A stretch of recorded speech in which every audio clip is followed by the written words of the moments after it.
Finally ಒಳಗಡೆ ಅಂತೂ phone ಅಲ್ಲೋ ಇಲ್ಲ, ಆದಷ್ಟು ವೀಡಿಯೋನ ಫೈನಲಿ ನಾನು ಹುಬ್ಳಿಗೆ ಬಂದಿದ್ದೀನಿ. ಹುಬ್ಳಿಲಿ ತುಂಬ ಫೆಸಿಲಿಟಿ ತುಂಬ ಚೆನ್ನಾಗಿ ಇದೆ. ಬುದ್ಧ ವಿಹಾರ. ಜೈ Shriram, welcome back my YouTube channel. ಯಾರೆಲ್ಲ ಮೊದಲಾಗ ನಾನು ವೀಡಿಯೋ ನೋಡ್ತಿದ್ದೀರಾ ಲೈಕ್ ಮಾಡಿ, ಶೇರ್ ಮಾಡಿ, ಕಮೆಂಟ್ ಮಾಡಿ, ಸಬ್ಸ್ಕ್ರೈಬ್ ಆಗಿ ಅಂತ ಹೇಳ್ತಾ ಇವತ್ತಿನ ವೀಡಿಯೋ ಸ್ಟಾರ್ಟ್ ಮಾಡ್ತಿದ್ದೀನಿ. ಇವತ್ತಿನ ವೀಡಿಯೋ ಎಲ್ಲಿ ಸ್ಟಾರ್ಟ್ ಮಾಡ್ತಿದ್ದೀನಿ ಅಂದರೆ, ನಾನು ಬಂದಿರೋದು ಕಲಬುರ್ಗಿಗೆ.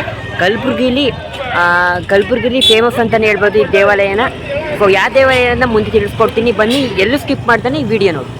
ಕಲಬುರ್ಗಿ ರೈಲ್ವೆ ಸ್ಟೇಷನಿಂದ 4 ಕಿಲೋಮೀಟ್ರ್ ಈ ದೇವಾಲಯ ಇದೆ. ಈ ದೇವಾಲಯದ ಹೆಸರು ಶಿವ ಬಸವಣ್ಣರ ದೇವಾಲಯ ಅಂತಲೇ ಫೇಮಸ್ಸು. ಒಳಗಡೆ ತುಂಬ ಚೆನ್ನಾಗಿತ್ತು ವಿಶಾಲವಾಗಿ. ಸೊ ಈಗ ಒಳಗಡೆ ಹೋಗ್ತಾ ಇದ್ದೀವಿ. 36 ಕಮಾನುಗಳನ್ನು ನಿರ್ಮಿಸಿರುವ ಚಾವಣಿ ಅತಿ ಎತ್ತರವಾದ ಗೋಪುರಗಳನ್ನು ಹೊಂದಿದೆ. ದೇಗುಲಗಳ ಒಳಗಡೆ ಅರೆಕಂಬ ಹಾಗೂ ಜೋಡಿ ಕಂಬಗಳ ಕೆತ್ತನೆಗಳನ್ನು ಕಾಣಬಹುದು. ಇದು ಅತಿ ಎತ್ತರವಾದ ಕಮಾನುಗಳನ್ನು ಹೊಂದಿದ್ದು ಮತ್ತು ಅತಿ ಎತ್ತರವಾದ ಗೋಪುರವನ್ನು ಒಳಗೊಂಡಿದೆ.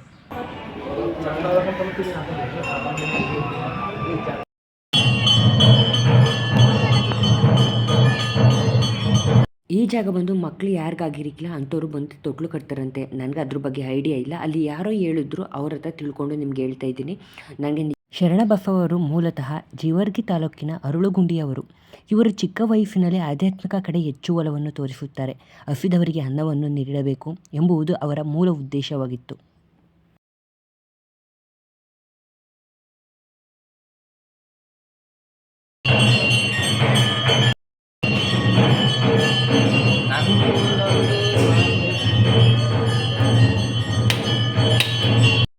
ಸೊ ಇಲ್ಲಿ ಏನು ವಿಗ್ರಹ ಇದೆ, ಒಳಗಡೆ ಇದೇ ರೀತಿ ವಿಗ್ರಹ ಇರೋದು.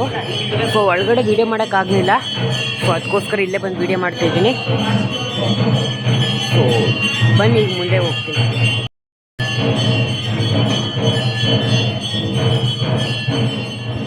ಫೈನಲಿ ದರ್ಶನ ಎಲ್ಲ ಆಯಿತು, ಆದರೆ ಒಳಗಡೆ ವೀಡಿಯೋ ಮಾಡೋಕ್ಕಾಗಿರಲಿಲ್ಲ, ಅದಕ್ಕೋಸ್ಕರ ವೀಡಿಯೋ ಮಾಡೋಕ್ಕಾಗಿಲ್ಲ. ಸೊ ಇಲ್ಲಿ ಒಂಥರ ಮ್ಯೂಸಿಯಂ ಥರ ಇದೆ. ಸೊ ಇಲ್ಲಿಗೆ ಬರ್ತಾಯಿದ್ದೀನಿ.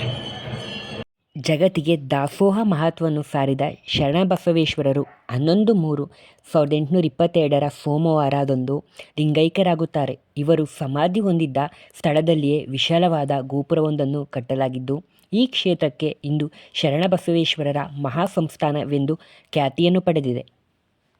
ಇನ್ನು ಈ ಕ್ಷೇತ್ರದಲ್ಲಿ 15 ದಿನಗಳ ಬೃಹತ್ ಜಾತ್ರಾ ಮಹೋತ್ಸವವನ್ನು ನಡೆಸಲಾಗುತ್ತದೆ. ಜಾತ್ರೆಯ ಮೊದಲ ದಿನ ಅಡ್ಡಪಲ್ಲಕ್ಕಿ ಉತ್ಸವ ನಡೆಯುತ್ತದೆ. ಈ ಉತ್ಸವದಲ್ಲಿ ಅವಳಿ ಬಿಂಬಗಳು ಇರುವಂತಹ ವಿಗ್ರಹಗಳನ್ನು ಪಲ್ಲಕ್ಕಿಯಲ್ಲಿ ಕೂರಿಸಿ ಮೆರವಣಿಗೆ ಮಾಡಲಾಗುತ್ತದೆ. ಮೆರವಣಿಗೆಯ ಸಮಯದಲ್ಲಿ ನಂದಿಕೋಲು, ಡೊಳ್ಳು ಕುಣಿತ, ವೀರಗಾಸೆ, ಸೋಮನ ಕುಣಿತ, ಇನ್ನು ಅನೇಕ ಜನಪದ ಕಲೆಗಳ ಪ್ರದರ್ಶನ ಮಾಡಲಾಗುತ್ತದೆ.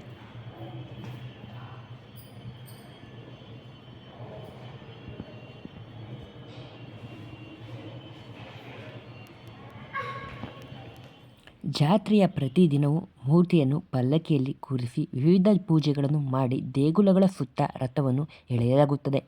ಈ ಸಮಯದಲ್ಲಿ ಶರಣಬಸವೇಶ್ವರ ಮಹಾರಾಜಕಿ ಜೈ ಎನ್ನುವ ಘೋಷಣೆಯನ್ನು ಮುಗಿಲು ಮುಟ್ಟುತ್ತದೆ. ಜಾತ್ರೆಯ ಸಮಯದಲ್ಲಿ ಇಲ್ಲಿಗೆ ಬರುವ ಪ್ರತಿ ಭಕ್ತಾದಿಗಳಿಗೆ ಉಚಿತ ಅನ್ನದಾಸೋಹ ವ್ಯವಸ್ಥೆ ಇರುತ್ತದೆ. ಈಗ ಒಳಗಡೆ ಏನೈತೆ ವಿಗ್ರಹ, ಇದೇ ಥರ ವಿಗ್ರಹ ಇಷ್ಟೇ ಅಲ್ಲದೆ ಶ್ರಾವಣ ಮಾಸ ಸೋಮವಾರವು ಈ ಶರಣಬಸವೇಶ್ವರ ಸ್ವಾಮಿಗಳಿಗೆ ಪ್ರಿಯವಾದ ದಿನಗಳೆಂದು ಈ ಸಮಯದಲ್ಲಿ ದೇವರಿಗೆ ವಿಶೇಷ ಪೂಜೆ ಪುನಸ್ಕಾರಗಳು ಕೈಗೊಳ್ಳಲಾಗುತ್ತದೆ.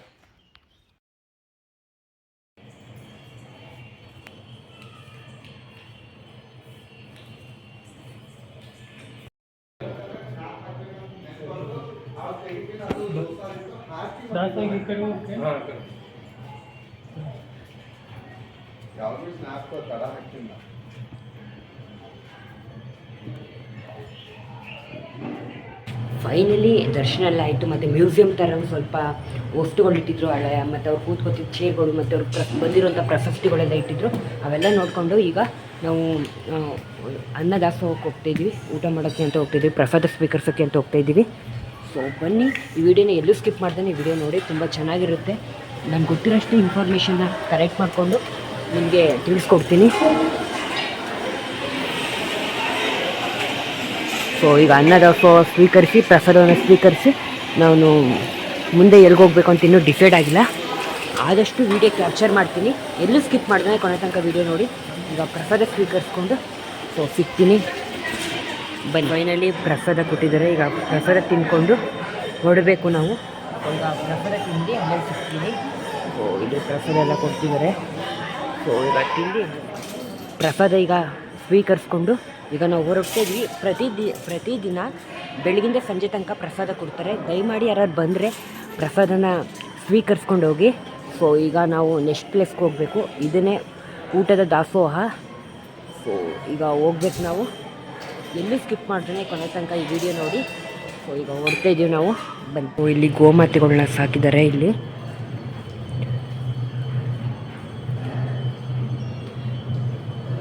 ಈ ಕಡೆನೂ ಗೋಮಾತೆಗಳಿದ್ದಾರೆ.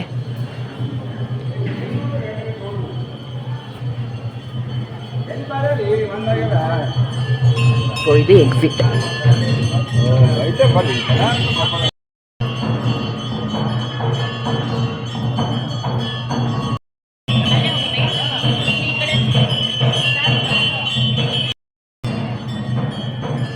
ಶಿವಬಸಪ್ಪ ಸನ್ನಿಧಿ ಮುಗಿಸ್ಕೊ ಬಂದಮೇಲೆ ಆಪೋಸಿಟ್ಟೇ ನಿಮಗೆ ಇದೊಂದು ಏನಂತಾರೆ ಅಂದರೆ ಸೇಲ್ಸ್ಗೆ ಅಂತ ಇಟ್ಟಿರ್ತಾರೆ. ನಿಮ್ಗೆ ಇಷ್ಟ ಆದರೆ ತಗೊಂಡೋಗ್ಬೋದು.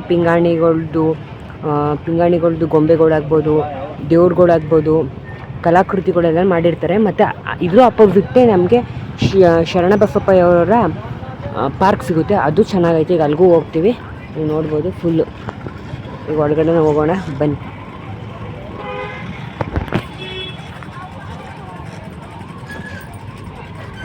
ಫುಲ್ ಇಲ್ಲಿ ಪಿಂಗಾಣಿ ಕಪ್ಗಳಾಗ್ಬೋದು, ಮತ್ತು ಪಿಂಗಾಣಿ ಏನೇನು ಬಳಸ್ತೀವಿ ಅಡುಗೆಗೆ ಅವೆಲ್ಲ ಪಿಂಗಾಣಿಯಿಂದ ಮಾಡಿದ್ದಾರೆ. ಫುಲ್ ವೆರೈಟಿ ಡಿಸೈನ್ ಆಗಿ ಮಾಡಿದ್ದಾರೆ.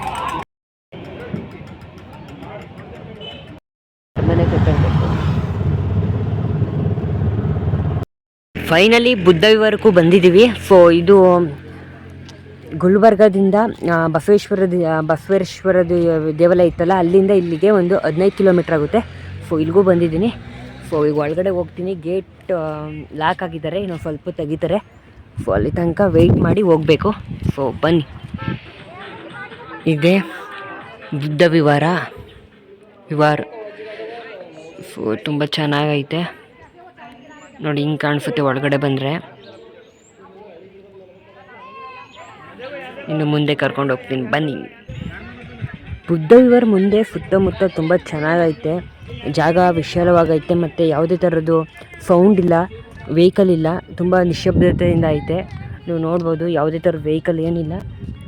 ತುಂಬ ಚೆನ್ನಾಗೈತೆ ಈ ಕಡೆ. ಒಂದು ಸಲ ಯಾರು ಗುಲ್ಬರ್ಗಕ್ಕೆ ಬಂದರೆ ಇದನ್ನು ವಿಸಿಟ್ ಮಾಡಿ ನೋಡಿ. ತುಂಬ ಚೆನ್ನಾಗೈತೆ. ಹೆವಿ ಬಿಸಿಲು, ಬೆಳಗಿನ ಜಾವ ಬರಬೇಕು. ಹೆವಿ ಬಿಸಿಲು ಈ ಟೈಮಲ್ಲಂತೂ ತುಂಬ ಬಿಸಿಲೈತೆ. ಬೆಳಗಿನ ಜಾವ ಬಂದರೆ ತುಂಬ ಚೆನ್ನಾಗಿರುತ್ತೆ ವೆದರ್ ಎಲ್ಲ. ಫೋಟೋಶೂಟ್ ಎಲ್ಲ ಮಾಡ್ತಿದ್ದಾರೆ ಅಲ್ಲಿ. ಇಲ್ಲಿ ಟೈಮಿಂಗ್ಸ್ ಐತೆ 1:30 ಮತ್ತು 3 ಗಂಟೆ. 3 ಗಂಟೆಗೆ ತೆಗಿತಾನೆ ಇನ್ನು. ಸೊ ಅಲ್ಲಿ ತನಕ ವೆಯ್ಟ್ ಮಾಡಬೇಕು. ಸೊ ಬನ್ನಿ, ವೆಯ್ಟ್ ಮಾಡಿ ಒಳಗಡೆ ಕರ್ಕೊಂಡು ಹೋಗ್ತೀನಿ. ಫೈನಲಿ ಈಗ ಒಳಗೆ ಎಂಟ್ರಿ ಕೊಟ್ಟಿದ್ದೀವಿ. ಟೈಮ್ ಬಂದು ಆಲೆ 3 ಗಂಟೆ. ಸೊ ಇಲ್ಲಿ ಒಳಗಡೆ ಬರಬೇಕು ಅಂದರೆ ನಮ್ಮ ಮೊಬೈಲ್ ನಂಬರು ಮತ್ತು ನಾವು ಯಾವ ಊರಿಂದ ಬಂದಿದ್ವಿ, ನಮ್ಮ ಹೆಸ್ರೇನು ಅನ್ನೋದನ್ನ ಫುಲ್ ಇನ್ಫಾರ್ಮ್ ಆಗಿ ನಾವು ಬರೆದು ನಾವೇ ಕೊಡಬೇಕು. ಆಮೇಲೆ ಬ್ಯಾಗೇನು ಒಳಗಡೆ ತಗೋಂಗಿಲ್ಲ. ಮತ್ತು ಅಲ್ಲಿ ಕ್ಯಾಮ್ರಾ ಅಲೋ ಮಾಡೋದಿಲ್ಲ. ಸೊ ಈಗ ಬಂದಿದ್ದೀವಿ ನೋಡಿ. ಅಲ್ಲೆಲ್ಲ ನೋಡಿ, ಈ ಕಡೆ ಕಾಣ್ತಿಲ್ಲ, ಆ ಕಡೆ ಹೋಗ್ಬೇಕು. ಸೊ ಬನ್ನಿ, ಒಳಗಡೆ ಕರ್ಕೊಂಡು ಹೋಗ್ತೀನಿ. ತುಂಬ ಚೆನ್ನಾಗೈತೆ, ಪ್ರಶಾಂತವಾದ ಜಾಗ. ಯಾವುದೇ ಥರದ್ದು ಡಿಸ್ಟರ್ಬೆನ್ಸ್ ಇಲ್ಲ. ತುಂಬ ಚೆನ್ನಾಗೈತೆ.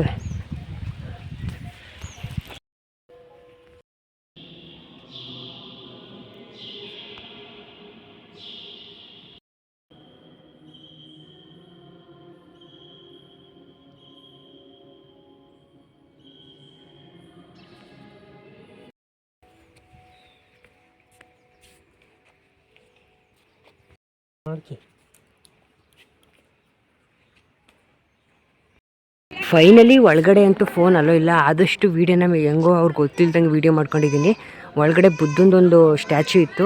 ಸೊ ಅದೊಂದು ಸ್ವಲ್ಪ ವೀಡಿಯೋ ಮಾಡ್ಕೊಂಡಿದ್ದೀನಿ. ಮತ್ತು ಒಳಗಡೆ ಸ್ವಲ್ಪ ರೌಂಡೆಲ್ಲ ಒಂದು ವೀಡಿಯೋ ಮಾಡ್ಕೊಂಡಿದ್ದೀನಿ. ನನ್ನ ಕೈಲಿ ಎಷ್ಟು ಸಾಧ್ಯ ಅಷ್ಟು ವೀಡಿಯೋ ಮಾಡ್ಕೊಂಡಿದ್ದೀನಿ. ತುಂಬ ಭಯದಿಂದನೇ ವೀಡಿಯೋ ಮಾಡಿದ್ದೀನಿ. ಸೊ ಈಗ ಇಷ್ಟೇ, ಈಗ ಹೊರಡ್ತಾ ಇದ್ದೀನಿ. ನಾವು ಟೈಮ್ ಆಗೈತಾಗಲೇ. ಇಲ್ಲಿಗೂ ಬಸ್ ಫೆಸಿಲಿಟಿ ಐತೆ. 211 ಬಸ್ಸು ಇಲ್ಲಿಗೆ ಬಂದು ನಮ್ಮನ್ನ ಡ್ರಾಪ್ ಮಾಡ್ಬಿಟ್ಟು ಹೋಗುತ್ತೆ. ಪುನಃ ಅದೇ ಬರುತ್ತೆ. ಬಂದಿಲ್ಲ ಅಂದರೆ ಸ್ವಲ್ಪ ವೆಯ್ಟ್ ಮಾಡಬೇಕು, ಬಂದೇ ಬರುತ್ತೆ. ಸಂಜೆ 6 ಗಂಟೆ ತನಕ ಬಸ್ ಫೆಸಿಲಿಟಿ ಇರುತ್ತೆ ಇಲ್ಲಿ.